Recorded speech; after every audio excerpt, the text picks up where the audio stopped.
Poland, 1944. Inside the most infamous death camp in human history, where smoke rose day and night from chimneys that consumed thousands, where the very air tasted of ash and despair, where armed guards and electrified fences made escape seem impossible, a Polish political prisoner named Kazimierz Piechowski did something so audacious, so impossibly bold, that even today it sounds like fiction. He didn't tunnel under the wire. He didn't hide in a supply truck. He walked straight to the SS garage, stole the Commandant's personal Steyr 220 convertible, dressed himself and 3 other prisoners in stolen SS uniforms, loaded the car with confiscated weapons, and drove directly through the main gate of Auschwitz concentration camp, while guards stood at attention and saluted. This is not a Hollywood script. This is not an exaggeration. This actually happened, and the world has almost completely forgotten about it. The story you're about to hear has been buried under decades of other Holocaust narratives, overshadowed by more documented escapes, lost in the sheer magnitude of Auschwitz's horror. But what Kazimierz Piechowski and his 3 companions accomplished on that summer day in June of 1942 wasn't just an escape. It was an act of psychological warfare against the Third Reich itself. It was a middle finger to the Nazi ideology that claimed these prisoners were subhuman, powerless, broken.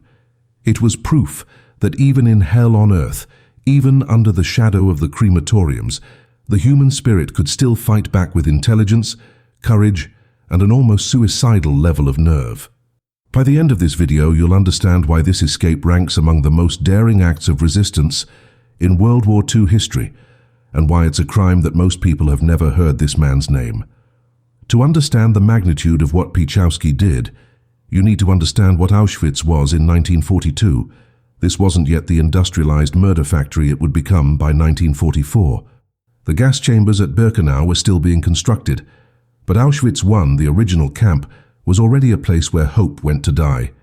Prisoners were worked to death in gravel pits, starved on bowls of watery soup, beaten for the smallest infractions, shot for sport. The average life expectancy of a prisoner was measured in weeks, not months. The SS guards weren't just cruel, they were bored, and boredom made them creative with their sadism. Escape was considered impossible not just because of the physical barriers, the dogs, the machine guns, the watchtowers, but because of the psychological warfare the Nazis waged on every prisoner from the moment they arrived. Kazimierz Piechowski was prisoner number 918. He'd been arrested by the Gestapo in October of 1940 for his involvement with the Polish resistance, interrogated, tortured, and thrown into Auschwitz when it was still primarily a camp for Polish political prisoners. He was 20 years old. Most men his age in that camp were already dead or dying, but Piechowski had something the Nazis couldn't beat out of him. He refused to accept that this was how his story would end. He studied the camp's routines. He observed the guards. He noticed their arrogance, their belief that no prisoner would dare challenge them, and he realized something crucial. The Nazis' greatest weakness was their own sense of superiority. They couldn't imagine a prisoner outsmarting them. The plan that formed in Piechowski's mind was insane. It required precision timing, nerves of absolute steel, and a willingness to bet everything on a single roll of the dice. One mistake, one guard who looked too closely, one moment of hesitation, and it would end with a bullet to the head, or worse, torture, followed by public execution as an example to the other prisoners. But Piechowski had already decided he would rather die trying to escape than wait for the Nazis to decide when and how he died. He found 3 other prisoners willing to take that same bet: Stanisław Gustav Jaster, Józef Lempart, and Eugeniusz Bendera. Together they would attempt something no one had ever done before. The SS garage sat near the center of the camp, filled with vehicles confiscated from prisoners and Polish citizens, maintained by prisoner mechanics who worked under guard supervision. The Commandant's personal car, a beautiful Steyr 220 convertible with leather seats and chrome that gleamed even in the ash-filled air of Auschwitz, was kept there like a trophy. Piechowski had access to the garage through his work assignment. He had access to the warehouse where confiscated SS uniforms were stored. He had observed the changing of the guard shifts, the moment each day when attention was divided, when chaos briefly ruled. All he needed now was the courage to execute a plan that seemed designed to fail. On June 20th, 1942, on a Saturday afternoon when the camp was at its busiest, Kazimierz Piechowski decided the day had come. It was time to steal the devil's car and drive straight through the gates of hell. The morning of June 20th started like every other morning in Auschwitz, with the brutal sound of whistles, the shouts of guards, the shuffle of skeletal prisoners lining up for roll call in the pre-dawn cold.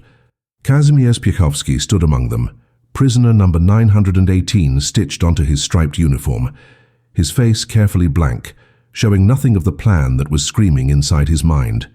Today was the day. He had communicated with his 3 co-conspirators through whispers during work details, through glances across the campyard, through coded messages passed between trusted prisoners. Stanisław Gustav Jaster, Józef Lempart and Eugeniusz Bendera all knew their roles. They all understood that by nightfall they would either be free men driving through the Polish countryside or they would be corpses used as warnings to anyone else who dared to dream of escape. There was no middle ground.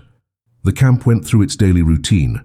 Work assignments barked out, prisoners marched to labor sites, guards standing watch with rifles and clubs, the constant underlying hum of fear and exhaustion that powered Auschwitz like electricity through wires.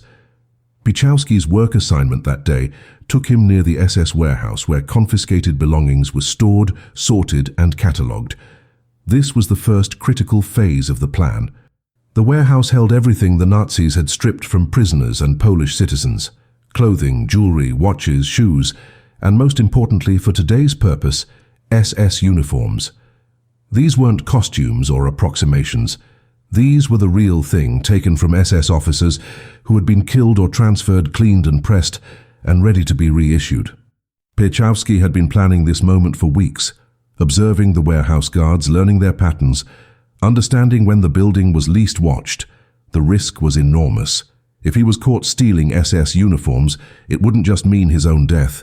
It would mean torture first, interrogation, and the exposure of anyone he might mention under agony. But Piechowski had already accepted that possibility. He moved through the warehouse with the practiced efficiency of someone who belonged there, selecting 4 complete SS uniforms including caps, boots, belts, and holsters. He hid them in a location near the garage where he and his 3 companions could access them quickly. Phase 1 complete. The SS garage was a structure that represented everything the Nazis believed about their own invincibility. It wasn't heavily guarded, because the idea that prisoners would dare to enter it, let alone steal vehicles from it, was considered laughable. The garage was staffed by prisoner mechanics who maintained the cars and trucks under the supervision of a single SS officer and a German capo, a prisoner who collaborated with the Nazis in exchange for better treatment. Piechowski had cultivated a relationship with the mechanics over his time in the camp, learning who could be trusted, who was desperate enough to help, and who would turn him in for an extra scrap of bread. The garage held multiple vehicles, trucks used for transporting supplies, staff cars for officers, and the crown jewel, Commandant Rudolf Höss's personal Steyr 220 convertible. The Steyr was more than just transportation. It was a symbol of Nazi power, a reminder that while prisoners starved and died, their oppressors lived in luxury. Stealing that specific car wasn't just practical, it was symbolic. Piechowski wanted to humiliate them. The plan required split-second timing and a level of coordination that seemed impossible, under the watchful eyes of guards and informants throughout the camp. The 4 conspirators had to reach the warehouse, change into the SS uniforms without being seen, walk to the garage without arousing suspicion, overpower or deceive anyone inside, start the Steyr, and drive to the main gate before any alarm was raised. Once at the gate, they would have to convince the guards that they were legitimate SS officers on official business, authorized to leave the camp. If even one guard became suspicious, if anyone asked for papers they didn't have, if their accent sounded wrong or their demeanor faltered for even a second, the entire plan would collapse. But Piechowski had studied the psychology of the SS guards. He understood that they were trained to obey authority without question, that their indoctrination made them defer to anyone in an SS uniform, that their arrogance prevented them from imagining that prisoners could deceive them. This wasn't just a prison break. This was psychological warfare. The afternoon shift change approached. That brief window when guards rotated positions, when attention was divided, when the rigid order of the camp experienced its only moment of daily chaos. Piechowski and his 3 companions moved into position. They retrieved the hidden SS uniforms and found a concealed spot where they could transform from prisoners into their oppressors. The moment they buttoned those black tunics and placed those SS caps on their heads, they crossed a line from which there was no return. They were no longer just prisoners planning an escape. They were now men impersonating SS officers inside Auschwitz concentration camp, a crime that carried the most brutal punishment the Nazis could devise. Piechowski looked at Jasta, at Lempart, at Bendera, and saw in their eyes the same mixture of terror and determination that he felt burning in his own chest. They adjusted their uniforms, straightened their caps, and began walking toward the garage with the confident stride of men who had every right to be there. The performance of their lives had begun. Walking through Auschwitz, dressed as SS officers, was an experience that defied description. Every step felt like walking on a tightrope, stretched across an abyss. Every passing guard a potential executioner, every second an eternity compressed into a heartbeat. Piechowski and his 3 companions moved with deliberate confidence, their postures straight, their expressions cold and authoritative, mimicking the arrogance they had observed in their captors for nearly 2 years. Prisoners scrambled out of their path, eyes downcast, bodies instinctively recoiling from the black uniforms that represented absolute power over life and death. Those prisoners had no idea that beneath those SS caps and tunics were 4 men just as terrified and starved as they were. 4 men whose hearts were hammering so hard it felt impossible that the sound wasn't echoing across the entire camp. But the disguise held. Guards nodded respectfully as they passed. Kapos stepped aside. The psychological programming of the camp worked in their favor. Everyone had been trained to see the uniform, not the man wearing it. The SS garage loomed ahead, its doors open to the summer afternoon, the smell of motor oil and gasoline mixing with the ever-present stench of the camp. Inside, prisoner mechanics worked on vehicles while a German capo supervised, barking orders and occasionally striking someone who moved too slowly. Piechowski had planned for this moment meticulously. The capo was named Kazik, a brutal collaborator who had sent countless prisoners to their deaths in exchange for privileges and extra food. But Kazik also had a weakness, his addiction to alcohol, which the SS supplied to keep him compliant and vicious. Piechowski and his companions strode into the garage with the bearing of officers on urgent business, their boots clicking on the concrete floor, their faces set in expressions of impatient authority. The prisoner mechanics froze, terror rippling through them at the sight of SS uniforms entering their workspace. Kazik turned, his face shifting instantly from cruel overseer to obsequious servant, ready to please whoever these officers were and whatever they wanted. Piechowski spoke in German, his accent passable enough, his tone brooking no argument. He informed Kazik that they required the Commandant's vehicle for immediate official business, that it needed to be fueled and prepared within minutes, and that any delay would be reported to higher authorities. The genius of this approach was that it played directly into the Nazi command structure. Lower-ranking personnel never questioned orders delivered with sufficient authority, especially when those orders invoked the Commandant's name. Kazik didn't ask for documentation. He didn't request verification. He simply obeyed, shouting at the prisoner mechanics to fuel the Steyr 220 immediately, to check the tires, to ensure everything was perfect. The mechanics moved with frantic speed, their hands shaking, confused by the unusual request but too terrified to question it. Within minutes, the Commandant's beautiful convertible sat ready, its engine purring, its chrome gleaming, its leather seats waiting. Piechowski felt a surge of adrenaline so intense it was almost nauseating. They were moments away from either freedom or death. But there was one more element to secure before they could drive away: weapons. An SS officer traveling without a sidearm would immediately arouse suspicion at the gate. The garage had a small armory where confiscated weapons were stored before being catalogued and distributed. Piechowski, maintaining his authoritative persona, ordered Kazik to open the armory, claiming they needed to inspect certain items for their mission. Again, Kazik complied without hesitation, Inside the armory hung rifles, pistols, ammunition, even hand grenades taken from Polish resistance fighters and executed prisoners. Piechowski and his companions selected 4 pistols and several magazines of ammunition, strapping them into their holsters with hands that tried desperately not to shake. Now they were not just dressed as SS officers, they were armed as SS officers. The transformation was complete. They were no longer playing a role. They had become, at least in appearance, the very monsters who had imprisoned them. The moment had arrived. Piechowski slid behind the wheel of the Steyr, feeling the leather seat beneath him, his hands gripping the steering wheel that had been touched by the Commandant himself, the man responsible for thousands of deaths. Jasta took the passenger seat while Lempart and Bendera climbed into the back. The engine's rumble filled the garage, a sound of power and freedom that felt alien after years of nothing but screams and sirens and gunfire.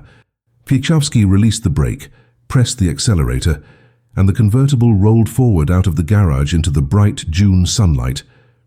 They were now driving through Auschwitz concentration camp in the Commandant's personal vehicle, dressed as SS officers, armed with stolen weapons, heading directly toward the main gate where guards with machine guns stood watch. There was no turning back now.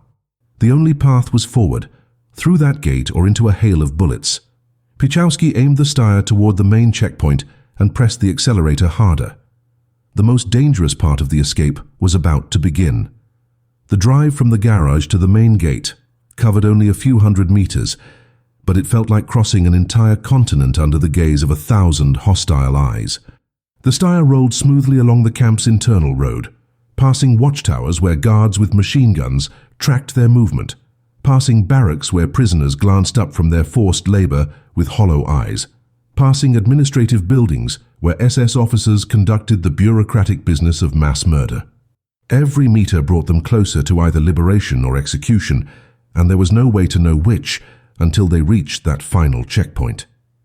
Piechowski kept his speed moderate, not too slow to suggest nervousness, not too fast to suggest panic, just the confident pace of an officer who had every right to be driving the Commandant's car. His hands were steady on the wheel, but inside his chest, his heart felt like it would explode. Beside him, Jasta sat rigidly upright, his face locked in an expression of cold authority. In the back seat, Lempart and Bendera stared straight ahead, playing their roles as junior officers accompanying their superiors on official camp business. The main gate complex at Auschwitz was designed to be psychologically crushing even from inside the camp. The infamous wrought iron sign reading Arbeit macht frei arched above the entrance, a lie that promised work would bring freedom to people who would only find death. Guard towers flanked the gate, positioned to provide overlapping fields of fire that could cut down anyone attempting to rush the exit. A wooden barrier arm blocked the road, controlled from a guardhouse where SS sentries verified every vehicle and person leaving the camp. The procedure was rigid. Vehicles stopped, drivers presented documentation, guards inspected cargo and passengers, and only then would the barrier be raised. Piechowski knew they had no documentation. They had no authorization. They had nothing but stolen uniforms, stolen weapons, and the audacity to believe they could deceive trained SS guards at point-blank range. As the Steyr approached the checkpoint, Piechowski could see guards stepping forward, their rifles slung but ready, their faces showing the bored efficiency of men who had performed this same inspection hundreds of times. The Steyr slowed to a stop in front of the wooden barrier. The engine idled with a low, powerful rumble. Piechowski kept both hands visible on the steering wheel, his posture radiating authority and impatience. A guard approached the driver's side, a young SS man probably no older than 22, his uniform crisp, his expression neutral. This was the moment everything could collapse.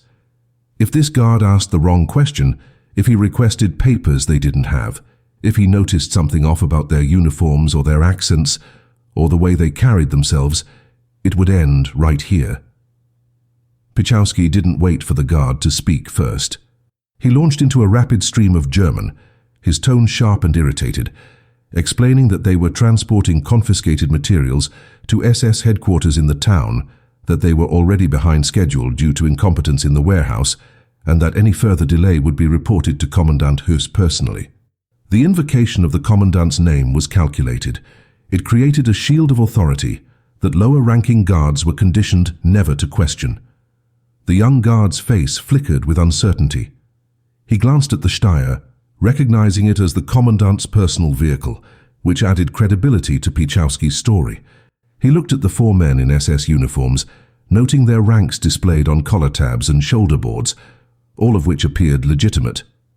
The psychological warfare was working exactly as Piechowski had predicted. The Nazi system was so rigid, so dependent on unquestioning obedience to authority, that the guards were programmed to defer to anyone who projected sufficient confidence and invoked the right names. The young guard stepped back, came to attention, and raised his arm in the Nazi salute. Piechowski returned the salute with practiced precision, his face showing nothing but cold authority and barely contained impatience. The guard turned toward the guardhouse and shouted the order. The wooden barrier began to rise, lifting slowly, the mechanism creaking, the striped arm ascending like a drawbridge opening to let them pass into another world. Piechowski pressed the accelerator. The Steyr rolled forward, passing under the rising barrier, passing between the guard towers, passing beyond the outer fence of Auschwitz concentration camp. The tires crunched on the gravel road beyond the gate. The camp began to recede behind them. They were outside the wire, they were outside the fence. They were driving away from Auschwitz in broad daylight, in the Commandant's personal convertible, while guards stood at attention and saluted their departure. For several long seconds, none of the four men breathed. They waited for the shout, for the alarm siren, for the burst of machine gun fire that would end their impossible escape, but the sound never came. The only noise was the Steyr's engine, and the wind beginning to rush past the open convertible as Piechowski increased their speed. They were free. Against every possible odd, against logic and reason and the iron grip of Nazi power, four prisoners had just driven out of Auschwitz through the front gate. The impossible had become real. The first few kilometers beyond the gate passed in a blur of disbelief and adrenaline so pure, it felt like electricity surging through their veins. Piechowski kept the Steyr at a steady speed, fast enough to put distance between them and the camp, but not so fast as to attract attention from Wehrmacht patrols or SS vehicles that might be traveling the same roads. The Polish countryside spread out around them, fields of wheat and scattered farmhouses, terrain that had once been their homeland, but now belonged to the Third Reich, every kilometer occupied and controlled by the enemy. They were driving through the heart of Nazi-occupied Poland, dressed as SS officers, in a stolen vehicle that would be recognized immediately if they encountered the wrong people. The initial euphoria of clearing the gate began to give way to a new and equally terrifying reality. They were not yet safe, not even close, and every passing minute increased the likelihood that someone at Auschwitz would notice the Commandant's car was missing and raise the alarm. The four men maintained their silence for those first kilometers, each processing what had just happened in his own way, each struggling to believe they were actually outside the wire, actually breathing air that didn't reek of crematorium smoke. Piechowski's hands gripped the steering wheel with an intensity that made his knuckles white, his eyes constantly scanning the road ahead and the mirrors for any sign of pursuit. Jasta sat rigid in the passenger seat, his stolen pistol pressing against his side, a reminder that they were armed and would have to make terrible decisions if they were stopped. In the back seat, Lempart and Bendera exchanged glances that contained entire conversations, wonder, terror, gratitude, and the knowledge that this was far from over. They needed to get out of these uniforms, get rid of the car, and disappear into the Polish underground resistance network before the full weight of Nazi retribution came crashing down. Approximately 15 kilometers from Auschwitz, Piechowski made the decision to abandon the Steyr. Every additional minute they drove the Commandant's distinctive vehicle increased the risk exponentially. Word would spread, checkpoints would be alerted, patrols would be mobilized. They needed to vanish, and that meant ditching the most recognizable piece of evidence connecting them to the escape. Piechowski steered the convertible off the main road onto a smaller rural path, then into a wooded area where the trees would provide cover. The four men climbed out of the Steyr for the last time and immediately began stripping off their SS uniforms, peeling away the black tunics and caps and boots that had saved their lives but now marked them for death. Beneath the uniforms they still wore their prisoner stripes, but those too would need to be abandoned. They took the pistols and ammunition, knowing they might need them for protection or, if capture became inevitable, for a quicker end than what the Gestapo would provide. From this point forward, the escape shifted from audacious theater to desperate survival. The four men split into two pairs to reduce the chances of all being captured together. Piechowski and Jasta went one direction, while Lempart and Bendera took another, each pair carrying stolen weapons and the knowledge of safe houses and resistance contacts scattered across occupied Poland. They moved through forests and fields, avoiding roads and settlements, traveling mostly at night, relying on sympathetic Polish civilians who risked their own lives to hide escaped prisoners and resistance fighters. The Nazi response to the escape was swift and brutal. Auschwitz went into lockdown. Roll calls revealed that 4 prisoners were missing. The discovery of the Commandant's car abandoned in the woods confirmed the impossible. Prisoners had not only escaped, they had humiliated the SS by stealing from the camp's highest authority and driving out through the main gate. Reprisals against remaining prisoners were savage, collective punishment designed to discourage future escape attempts. But Piechowski and his 3 companions were already ghosts, melting into the underground network that the Nazis could never fully destroy, despite years of trying. They moved from safe house to safe house, from village to forest to city basement, always one step ahead of the Gestapo patrols hunting them. The weapons they had stolen from Auschwitz would eventually be used in resistance operations against the occupiers. The intelligence they provided about the camp's layout and operations would help other resistance networks. They had done more than escape. They had struck a psychological blow against the myth of Nazi invincibility. They had proven that even in the darkest place on earth, even under the most impossible circumstances, human courage and ingenuity could triumph over evil. For the rest of the war, Kazimierz Piechowski would continue fighting, refusing to let the Nazis break him, refusing to accept that occupied Poland was lost. He had driven out of Auschwitz in the Commandant's car. After that, nothing seemed impossible anymore. The manhunt that followed the escape was one of the most intense the region had seen. The Gestapo deployed additional units across southern Poland, setting up checkpoints on every major road, raiding suspected resistance safe houses, and interrogating anyone who might have information about 4 escaped prisoners traveling through the countryside. Informants were activated, collaborators were pressured to produce results, and the Nazi propaganda machine went into overdrive trying to spin the escape into something less humiliating than the truth. But the official reports couldn't hide the facts. 4 prisoners had outsmarted the SS, stolen the Commandant's personal vehicle, and driven away from Auschwitz while guards saluted them. Inside the camp, Commandant Rudolf Höss was reportedly furious, the kind of cold rage that resulted in immediate executions and brutal collective punishments. Guards who had been on duty during the escape were interrogated, some were demoted, and the guard who had raised the barrier at the main gate faced severe consequences for his failure to detect the deception. The camp's security protocols were overhauled, additional checkpoints were installed, and the psychological atmosphere became even more oppressive as the SS sought to reassert their absolute control. For the prisoners still trapped inside Auschwitz, the escape had contradictory effects. On one hand, the immediate aftermath brought suffering. Roll calls that lasted for hours in punishing heat, reduced food rations as collective punishment, random beatings as guards vented their frustration and humiliation. Dozens of prisoners died in the days following the escape, victims of the SS's need to demonstrate that resistance would always cost more than it gained. But on a deeper level, something had shifted in the camp's psychological landscape. Piechowski and his companions had done something that every prisoner had been told was impossible. They had proven that the Nazis were not omnipotent, that the guards were not infallible, that even the most secure death camp in the Reich could be defeated by human courage and intelligence. Whispers spread through the barracks in dozens of languages. 4 men had escaped. They had stolen the Commandant's car. They had driven through the main gate. The story grew with each telling, becoming a legend, a spark of hope in a place designed to extinguish all hope. Piechowski himself spent the remainder of the war moving between resistance units, never staying in one location long enough for the Gestapo to track him down. He participated in sabotage operations against German military infrastructure, helped coordinate intelligence gathering for the Polish underground, and assisted in hiding other escapees and resistance fighters fleeing Nazi persecution.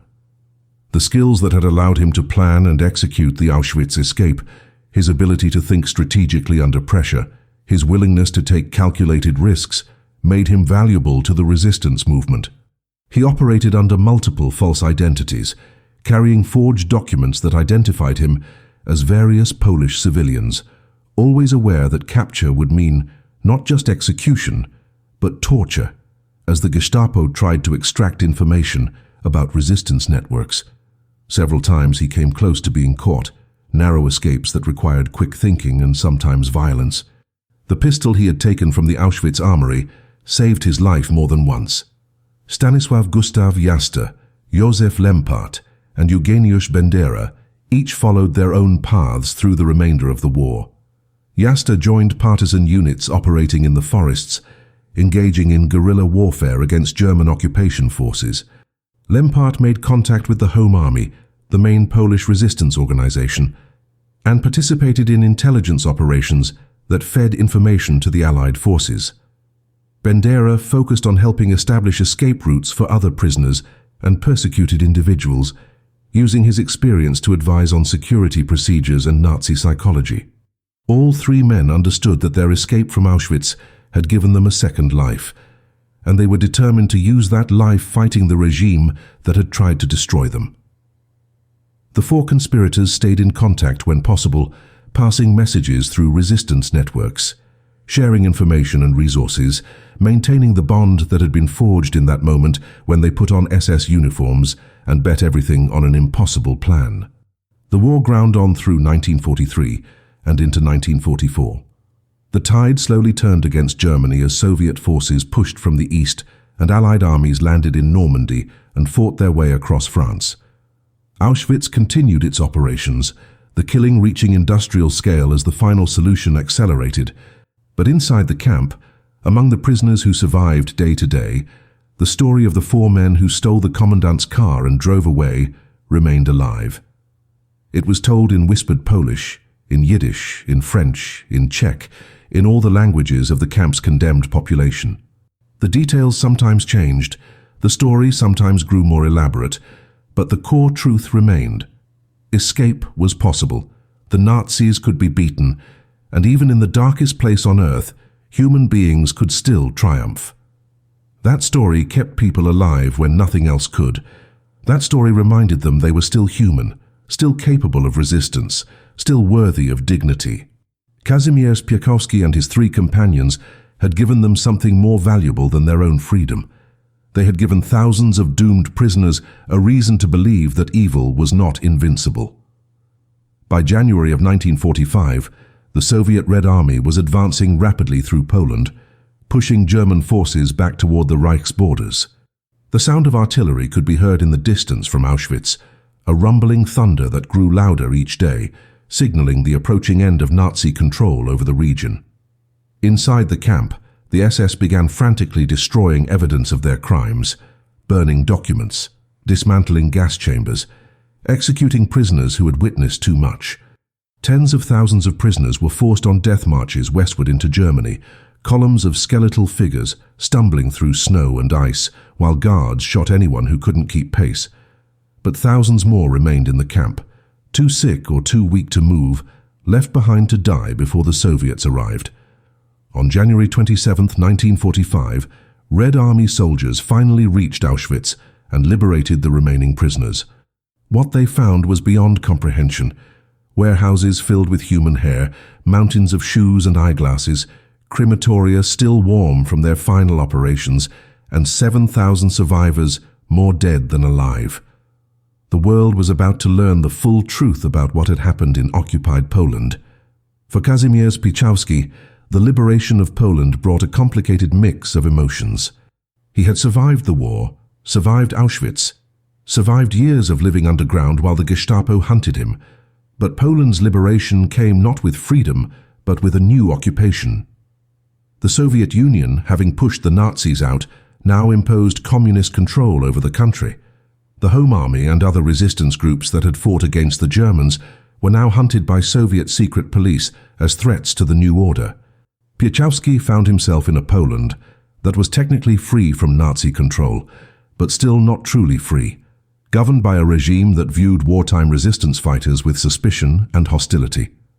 Many of his fellow resistance members were arrested by Soviet authorities, interrogated, sent to gulags or executed as enemies of the state.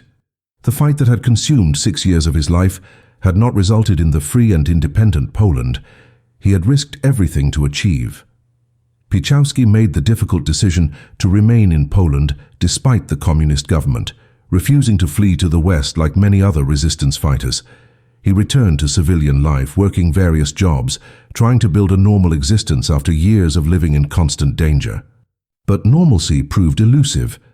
The communist authorities viewed former Auschwitz prisoners with suspicion, particularly political prisoners like Piechowski, who had been imprisoned for resistance activities rather than for being Jewish or part of other targeted groups.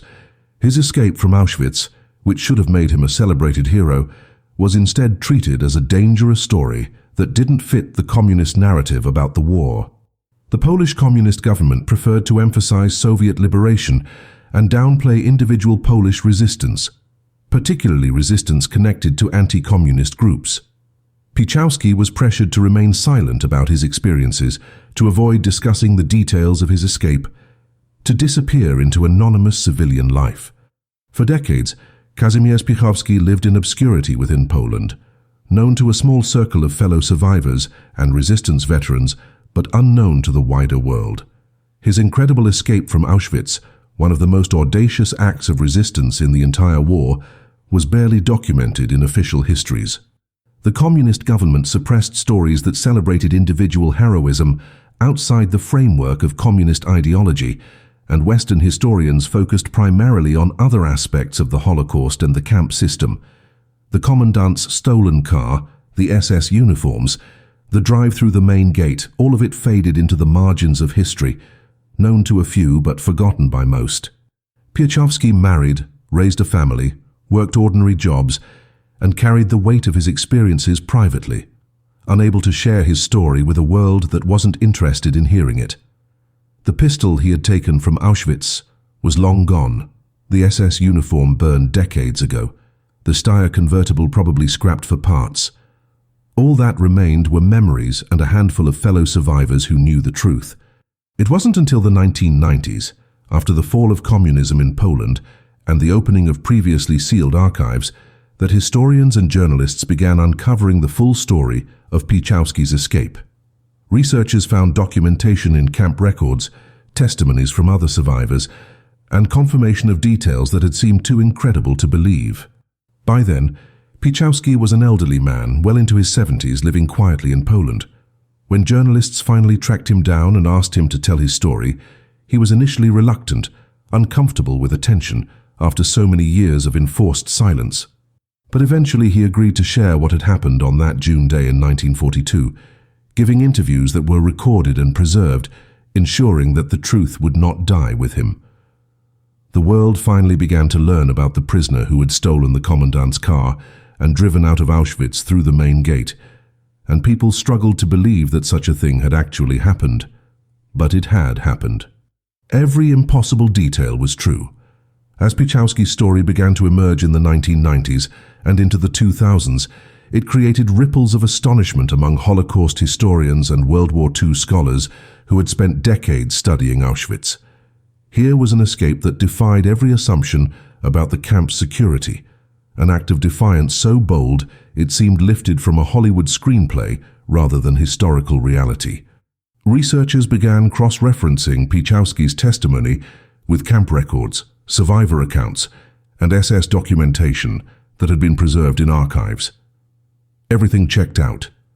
The date matched roll call records showing 4 prisoners missing on June 20th, 1942. The stolen Steyr 220 was documented in camp reports about the incident. Guard duty rosters confirmed the shift changes that had created the window of opportunity. Even the abandoned car was noted in Gestapo reports about the manhunt. This wasn't legend or exaggeration. This was documented historical fact, verified through multiple independent sources. Kazimierz Piechowski had actually done what he claimed, and the reason the world didn't know was simply that his story had been buried under decades of political suppression and historical oversight. Documentary filmmakers, journalists, and authors began seeking out Piechowski for interviews, wanting to hear the story directly from the man who had lived it. In his 80s and 90s, Piechowski recounted the details with remarkable clarity, describing the texture of the stolen SS uniforms, the sound of the Steyer's engine, the face of the young guard who had saluted them at the gate, the feeling of the steering wheel in his hands as they drove away from hell. He spoke without bravado or self-aggrandizement, simply stating what had happened, as if describing ordinary events rather than one of the most extraordinary escapes in human history. What emerged from these interviews was a portrait of a man who had done something impossible not because he was superhuman, but because he had refused to accept that impossibility meant anything. He had observed, he had planned, he had taken a calculated risk, and he had gotten lucky at the exact moments when luck was required. He credited his three companions equally, insisting that the escape was a collective effort, that without Jasta, Lempart, and Bandera, none of them would have made it. International recognition began to arrive late in Piechowski's life. He received awards and honors from Polish institutions, from Jewish organizations, from Holocaust remembrance foundations. Museums added his story to their exhibits about resistance and survival during the Holocaust. Educational materials began including the Auschwitz car escape as an example of the human spirit's refusal to be crushed, even under the most extreme oppression. But perhaps the most meaningful recognition came from other survivors, from people who had been imprisoned in Auschwitz and other camps, who heard Piechowski's story and felt validation for their own acts of resistance, large and small. Every prisoner who had hidden a scrap of bread to help another, every person who had sabotaged their forced labor, every individual who had maintained their humanity in the face of systematic dehumanization, they understood what Piechowski had done. He had refused to be a victim. He had fought back, and he had won. Piechowski lived to be 98 years old, passing away in December of 2017. He spent his final years as a living link to history, one of the last survivors who could provide first-hand testimony about life and resistance inside Auschwitz during the early war years. Students visited him, Holocaust educators interviewed him, and he patiently answered the same questions over and over because he understood their importance. How did you find the courage? How did you stay calm? Weren't you terrified? His answers were always similar. Yes, he was terrified, but terror was constant in Auschwitz, so terror became normal. Courage wasn't the absence of fear, it was the decision to act despite fear. And staying calm was simply a matter of focusing on the next step, then the next, never allowing himself to think about everything that could go wrong, because that way led to paralysis. He made it sound simple, but everyone who heard him knew it was anything but simple. What he had done required a combination of intelligence, courage, and sheer audacity that few human beings could ever summon. When Piechowski died, obituaries appeared in major newspapers around the world, finally giving his story the prominence it deserved. The New York Times, The Guardian, major Polish publications all covered his death and recounted the incredible escape. The headlines captured the essence: Polish resistance fighter who stole Commandant's car and escaped Auschwitz dies at 98. For readers encountering the story for the first time, it seemed impossible, too cinematic to be real. But it was real. Every word was true. And the fact that this story had been largely unknown for 7 decades, that Piechowski had lived most of his life in obscurity, while his act of resistance deserved to be taught in every history class, that itself was a tragedy. How many other stories of courage and resistance have been lost to history, suppressed by political regimes, overlooked by historians, forgotten by a world that moved on? Piechowski's story is a reminder that the narratives we think we know about history are always incomplete, that extraordinary human actions are happening all the time, but many of them never get recorded or recognized. The 3 men who escaped with Piechowski each had their own remarkable post-war lives. though their stories received even less recognition than his. Stanisław Gustav Jasta continued his resistance activities after the escape, fighting with partisan units in the forests of occupied Poland until he was eventually captured by the Gestapo in 1943. He was interrogated, tortured for information about resistance networks, and executed by firing squad. He never revealed Piechowski's location or the identities of others who had helped them after the escape, taking those secrets to his grave at the age of 26. His sacrifice allowed the others to survive, and his name deserves to be remembered alongside Piechowski's as a hero who chose death over betrayal. Józef Lempart survived the war and lived in Poland under communist rule, working as a mechanic and rarely speaking about his experiences. He died in 1972, decades before Piechowski's story became widely known, taking his own memories of that incredible day to the grave with minimal recognition for what he had accomplished. Eugeniusz Bendera also survived the war and remained in Poland, living a quiet life and avoiding attention from communist authorities who viewed former resistance members with suspicion. He reconnected with Piechowski after the war, and the two maintained contact over the decades, two men bound by an experience that no one else could truly understand.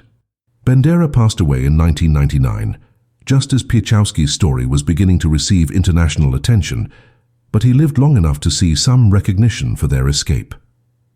The bond between the four men, forged in those terrifying moments inside Auschwitz and during the drive through the main gate, never faded. They had trusted each other with their lives in the most literal sense possible, and that trust had been rewarded. Even decades later, separated by time and circumstance, they remained brothers in a way that transcended normal friendship, connected by the knowledge that they had faced the worst evil humanity could produce, and they had defeated it together. The fate of the guards who had been on duty during the escape remains largely unknown, lost in the chaos of wartime documentation and the destruction of records as the Nazi regime collapsed. The young SS guard who raised the barrier at the main gate, whose name was never recorded in the documents that survived, likely faced severe punishment for his failure to detect the deception. Some guards were executed for far less serious breaches of security. Others were transferred to the Eastern Front as punishment, sent to die in the meat grinder of the war against the Soviet Union. The Commandant, Rudolf Höss, continued overseeing Auschwitz until November of 1943, when he was transferred to other duties within the concentration camp system. After the war, he was captured by British forces, extradited to Poland, put on trial for crimes against humanity, and executed by hanging in 1947 at Auschwitz itself, on gallows erected near the crematorium he had overseen. His stolen car, the Steyr 220 that had carried 4 prisoners to freedom, was never recovered by the SS and presumably ended up abandoned or dismantled, its parts scattered, its role in history forgotten. The broader impact of Piechowski's escape on Auschwitz operations was significant, but difficult to measure precisely. Security protocols were overhauled in the wake of the incident, with additional checkpoints installed, more rigorous identity verification procedures implemented, and guard rotations restructured to eliminate the vulnerabilities that had been exploited. But no amount of additional security could erase what had happened or restore the SS's sense of invulnerability. The escape had proven that Auschwitz was not escape-proof, that prisoners were not broken automatons incapable of resistance, and that the Nazi system could be defeated by human intelligence and courage. Other escape attempts followed over the years, some successful, but most ending in death. Each attempt was inspired in part by the knowledge that escape was possible, that others had done it, that the wire and the guards and the dogs were not invincible. The psychological impact on both prisoners and guards rippled through the camp for the remainder of its operation, a crack in the facade of absolute control that could never be fully repaired. For the prisoners who survived Auschwitz and learned after liberation about Piechowski's escape, the story carried profound meaning. It validated their own acts of resistance, their own refusal to be completely broken, their own stubborn insistence on remaining human, despite the Nazi effort to reduce them to numbers and ashes. Survival itself was an act of resistance, but Piechowski and his companions had gone further, striking directly at the symbols of Nazi power and succeeding against impossible odds. Their escape became part of the larger narrative of resistance during the Holocaust, a reminder that even in the darkest moment of the 20th century, even inside the most efficient killing machine ever created, human beings found ways to fight back. Not everyone could stage a dramatic escape or join armed resistance, but everyone could maintain their dignity, help a fellow prisoner, sabotage their work, or simply refuse to let the Nazis destroy their sense of self. These were the acts that made survival possible and that made liberation meaningful.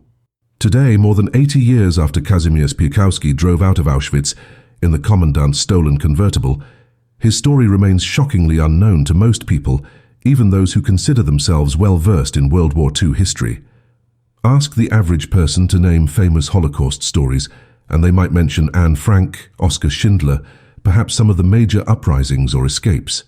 But Piechowski's name rarely comes up, despite the fact that what he accomplished ranks among the most audacious acts of resistance in the entire war. This obscurity is not accidental. For decades, political forces actively suppressed his story. First the Nazis, who were humiliated by it, then the communist government of Poland, who found it inconvenient to their narrative, and finally the simple reality that Holocaust history is so vast and so overwhelming that individual stories, no matter how remarkable, often get lost in the enormity of the tragedy. But Piechowski's escape deserves to be taught in schools, featured in documentaries, and remembered alongside the most important moments of resistance against Nazi tyranny. The reason this story matters goes beyond its cinematic qualities, beyond the almost unbelievable audacity of stealing the Commandant's car and driving through the main gate. It matters because it challenges our assumptions about power and helplessness, about what is possible when human beings refuse to accept their assigned role as victims. Piechowski and his 3 companions were starving prisoners in the most secure death camp in Nazi-occupied Europe, men who by all logic should have been powerless, broken, awaiting only death. But they refused that script. They observed, they planned, they exploited the psychological weaknesses of their oppressors, and they succeeded in doing something the SS considered impossible. Their escape proved that even absolute power has vulnerabilities, that totalitarian systems depend on their victims accepting the illusion of invincibility, and that courage combined with intelligence can overcome seemingly insurmountable odds. This is a lesson that extends far beyond World War II, relevant to anyone facing oppression or injustice in any era.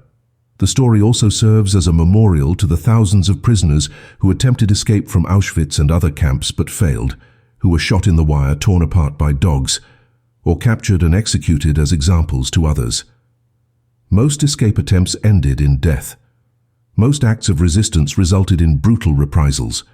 Piechowski and his companions got lucky at critical moments, benefiting from timing and circumstances that others never had. But their success doesn't diminish the courage of those who tried and failed. If anything, it honors them by proving that resistance was possible, that the risks were worth taking, that fighting back was the right choice even when the odds were overwhelmingly against success. Every prisoner who maintained hope, who helped another survive, who refused to be completely dehumanized, was engaged in resistance. Piechowski's escape was simply the most spectacular example of a resistance that took thousands of forms across the camp system. There's also something deeply important about the fact that Piechowski used the symbols of Nazi power against the Nazis themselves. He didn't just escape. He did it while wearing an SS uniform, driving the Commandant's personal vehicle, using the psychological conditioning of the guards to make them salute their own prisoners as they drove away. This wasn't just a prison break. It was an act of symbolic defiance that struck at the heart of Nazi ideology. The Nazis claimed they were the master race, that their prisoners were subhuman, that their system was perfect and unbreakable. Piechowski proved all of it was a lie. He demonstrated that intelligence and courage were not the exclusive property of any race or ideology, that the Nazi system was riddled with vulnerabilities born of arrogance, and that human dignity could not be destroyed, no matter how hard they tried. This symbolic dimension of the escape is why it terrified the SS and why they tried so hard to suppress the story afterward. In the decades since Piechowski's death, efforts have been made to ensure his story is not forgotten again. Museums have added exhibits about the escape. Books have been written documenting the details. Educational programs include his testimony as part of Holocaust curricula. But these efforts remain insufficient, given the magnitude of what he accomplished. His story should be as well known as any other major act of World War II resistance. It should be taught to students as an example of how ordinary people can accomplish extraordinary things when they refuse to accept oppression. It should inspire anyone facing injustice to recognize that power structures, no matter how intimidating they appear, always have weaknesses that can be exploited by those brave enough to look for them. The fact that you're watching this video, that you've now heard this story, means you're part of keeping Piechowski's legacy alive and ensuring that his courage is not forgotten by history. The ultimate lesson of Kazimierz Piechowski's escape from Auschwitz is simple but profound. Never accept that evil is invincible. Never believe that resistance is futile. Never surrender your humanity, no matter what forces try to strip it away. Piechowski was a 20-year-old prisoner with no resources, no weapons, no support system, trapped in the most secure death camp in Nazi Europe. By every rational measure, he should have died there like so many others. But he refused to accept that outcome. He observed, he planned, he took a risk that should have been suicidal, and he drove out through the main gate while guards saluted. If that is possible, if a starving prisoner can defeat the Nazi death machine through courage and intelligence, then what else is possible? What other injustices can be overcome? What other impossible victories are waiting for people brave enough to attempt them? Kazimierz Piechowski's story is not just history. It is a challenge to anyone who watches it, a reminder that we are never as powerless as those in authority want us to believe, and that sometimes the most impossible plan is the one that succeeds.